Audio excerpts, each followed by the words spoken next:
Thank you for coming. My name is Greg Vivela. I work for our Customers for Life organization, and I specialize in media. Before joining Salesforce, I worked in media for a good chunk of my career, so this is kind of near and dear to me.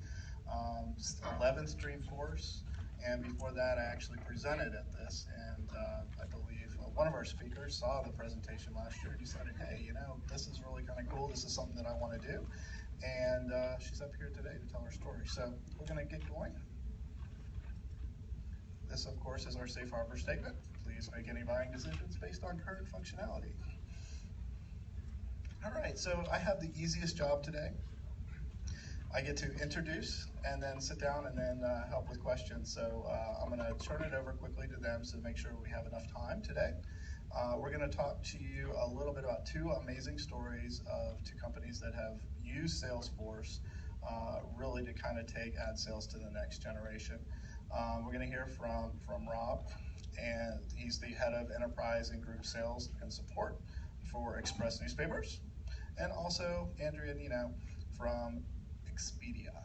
As part of this, though, I would say that each of them have a little bit of different stories, and the majority of what they're doing is a really good cross-section.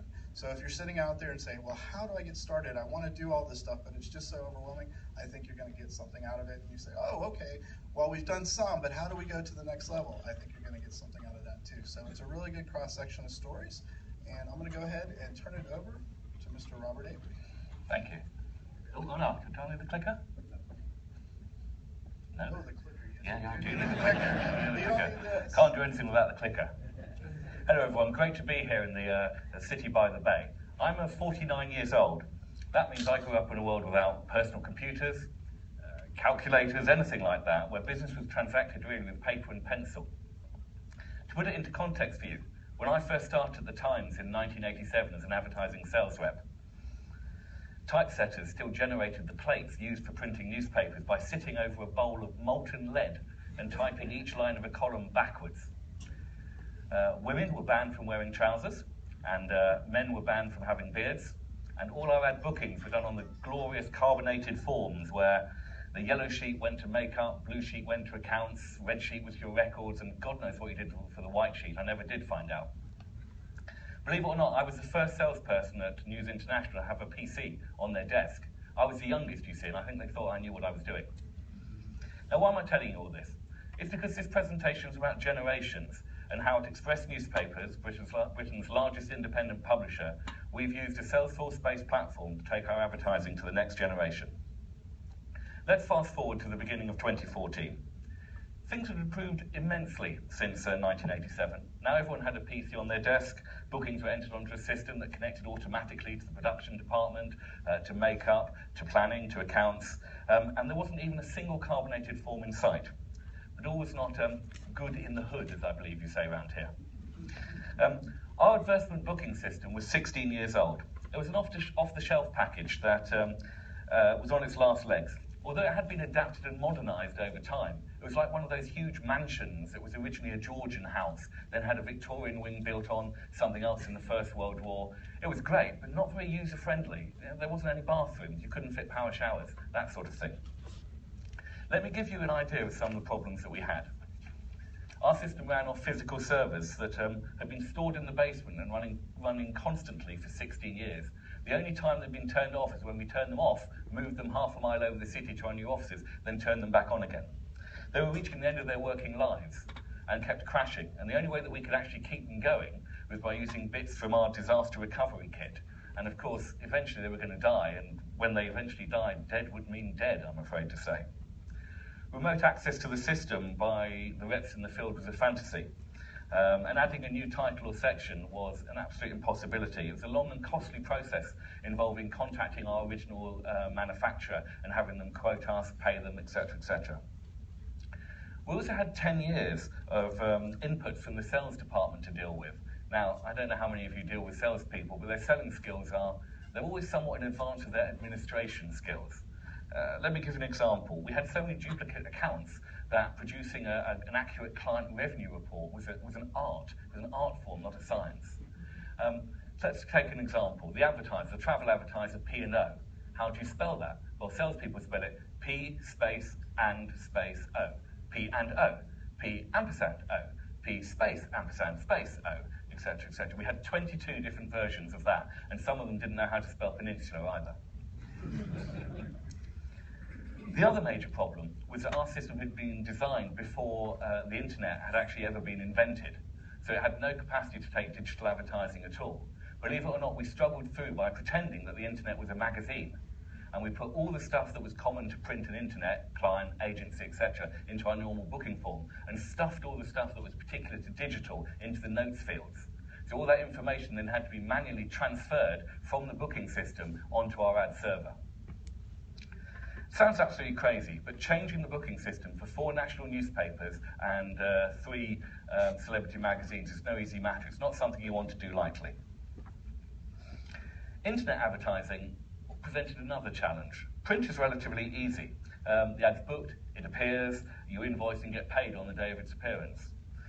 Internet advertising works more on the TV model, where you actually get paid on delivery, in that for each billing day, you need to know how many page impressions you've delivered, so you can invoice against that. Secondly, print advertising is relatively static. It's been around since 1890, and rarely do you find something that a traditional booking system can't cope with. Internet advertising, on the other hand, is constantly changing. You've got new formats, banners, buttons, overlays, mega banners, skins, expendables, every day something new. On top of that, you've got video. You've got pre-roll, mid-roll, post-roll. Oh, sorry, that's me beeping. And on top of that, rather than with print, where you book certain print advertising into sections of a title, with digital, you actually need to go against certain types of content. And then, for example, keywords as well. Anti-smoking campaign, for example, might have to go on pages where only the word smoking appears. And then underlying everything I've already mentioned, there's all the platforms. There's desktop, tablet, mobile, and against browsers as well, the ability to book ads so that people who see them are looking at it on Internet Explorer rather than Chrome. The way online advertising is traded is also changing all the time. Back in the beginning, it was traded the same way as print, client to agency to media owner. The last few years, however, saw the rise of the network sale, where all your inventory was sort of bundled along with lots of other sites, and people could buy chunks of impressions without actually wondering where their advertising would appear. The last year or so has seen the rise of the DSP, or demand-side platform, where networks have been replaced by more sophisticated business units that buy ad impressions on an audience in a variety of different ways. A straight trade in the open marketplace, a trade within a private marketplace being 2 examples. Oh, there we are. What's more, these trades are being made not by people, but by computers. Programmatic trading, where the parameters are set by people like me, the buyers and sellers, but after that, computers operate in real time to execute the trades themselves by comparing all the possible trades that could take place and picking the optimal ones. P&G's Hawkeye program is an example of that. The sellers have got wise to that as well, and there are now sales-side platforms on the opposite end of the trade. They do the same thing as a DSP, but from the seller's point of view. And some of these are both DSPs and SSPs, depending on what they're doing. And some of them are tied to particular advertising agencies and media owners as well. And some of them, particularly the advertising agencies, can act as both agency and media owner, in that they sell their impressions that they've got from their programmatic to other agencies in the group. Ad impressions can be traded and retraded in almost the same way as stocks and shares are. And I think in the next few years we're going to see a situation where digital advertising becomes traded like stocks and shares, and you have futures and derivatives that's all based on that. On top of that, a lot of transactions are driven by audience data, and there's an additional layer of complexity with all the data companies that give you the information you need about your audience segmentation and extension. Our new booking system would need to cope with all of the above. And also advertising solutions such as audience segmentation and extension. With audience segmentation, rather than just advertising to, say, one of our websites, we make sure that our advertisers' copy is only seen by the sort of people they want to see. So if they book a campaign against men over 50, then it's only men over 50 that will actually see the ads on the net. This obviously increases ROI for the advertiser, the client. Audience extension is even better than that. Once you come onto our site, we'll drop a cookie on you, and then we'll chase you around the net. So that you might have been, our man over 50 might have visited our site and then gone off to a gardening site. We will then sell them ads relevant to that gardening site, but we've sold the ads and we'll split the revenue with the gardening sign. So, in short, we needed a booking system based on a giant database that was run off the cloud. It could be accessed from anywhere, had built-in disaster recovery, and didn't rely on physical servers. Was incredibly flexible and user-friendly in terms of adding new fields so that we could adapt to an ever-changing marketplace, and could plug into any number of systems. We need to allow it to talk to accounting, ad planning, reporting, ad serving, and in the future, external ad trading platforms. All this ideally contained a sales pipeline and reporting teams any 21st century ad sales unit needs. Now, does anyone know of such a system? Anyone? No? Well, I'm pleased to say I think we found one in the system called BrightMedia, which is the ad booking system built by BrightGen and running on the Salesforce platform. To start with, we've been able to migrate 3 years of data, the equivalent to 240,000 records, from our old system to the new system, and dedupe and clean that data at the same time as part of the migration process. We now have a comprehensive client hierarchy. Here's an example where you have holding company, client, brand, and then product. The first 3 fields, by the way, can't be touched by the salespeople. Only I can touch them. Okay, and that means that we get a consistency in taxonomy and we don't get duplication.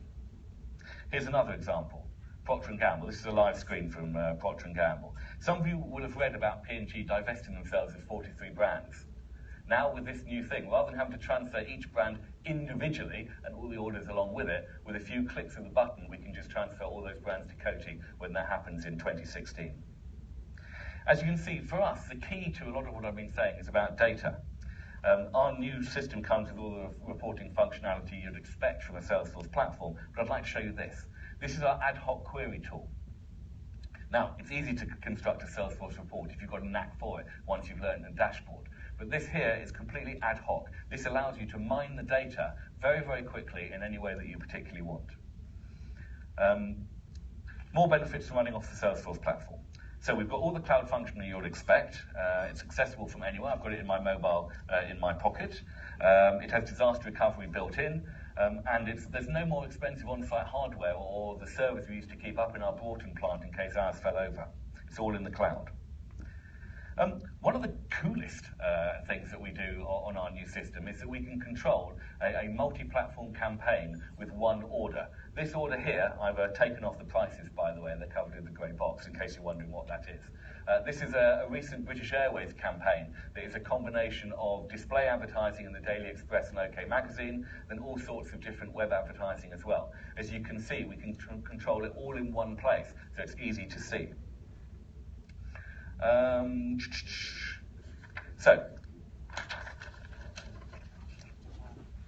So even with our new booking system, our original brief to BrightGen was just to get an advertisement booking system. Thank you very much, that's all we want back. Trouble is, now we've got it, we keep finding new things that we can do with it, and it's very, very easy to add things on. This is the screen we use to add prize sourcing to that. This is where we sell the opportunity to offer prizes to our readers. It's a bit like advertising, which is a completely different department. They're now running off this as well, and it means there's greater coordination about the inventory that we have available. We've also added production charges, a whole new revenue stream. Beforehand, we hadn't thought of adding production charges, it was a manual process. Now that we treat it just the same as any other booking. Now, here's how we deal with the problem of accounting for digital expenditure that I mentioned earlier. Imagine you've got a campaign here, it's 1.44 million impressions over a 12-day period. Trouble is, there's a month end slap bang in the middle of it. How do you deal with that? Because you can see the campaign's been delivered a bit unevenly. We also had a problem around days 4 to 6. We've had to compensate by stacking it later on in the campaign. Well, our old system would have generated an invoice on the first day of the campaign. And the client, who's obviously tracking the impressions they're getting, wouldn't be happy with that. Moan, problem client, etc., etc. On launch, we had a system that divided all the impressions evenly over the 12 days, and we now invoice at the end of each month on that basis. But in a couple of months' time, Duncan, where are you? A couple of months' time, yes? Yeah? Okay. Let's hope it's a couple of months' time. We will be running with a write back from the DFP server so that we will actually invoice for exactly what's been served. Talking of connectivity, we now have a system that potentially plugs in to all the external trading platforms that we might be dealing with. We haven't done any to date because we're actually ahead of our own marketplace. We're ready to plug things in, but there's no one to plug them into. By the way, our next speaker, Andrea, is going to show you more about this and how it actually works, because as you can see, we're only just beginning our journey. Now, a few practicalities. This system costs us no more than the old one did, and it gives us plenty of development hours built in, and our contract with BrightGen allows us to carry those development hours across the month's end, within reason, if we don't use them all up. From start to finish, from initial conversation at BrightGen to when we launched digital was 9 months. 9 months, that's all. And then 12 months to go fully live with our print bookings as well. We're working with BrightGen, I'm pleased to say, as partners rather than with a vendor-buyer relationship. We're working together to make the system even better, because we know that as they work with their other media partners, we will benefit from all those systems as well. BrightGen are in the customer success bit, by the way, in the West. So do drop in and have a look at this. It's really good. Right, I'm out of time now. So just remember one thing. The world of ad sales is changing incredibly quickly, and you're going to need to prepare yourselves for the next 2 years. I know I'm ready, because I've got the systems to do it. Thank you. Andrea.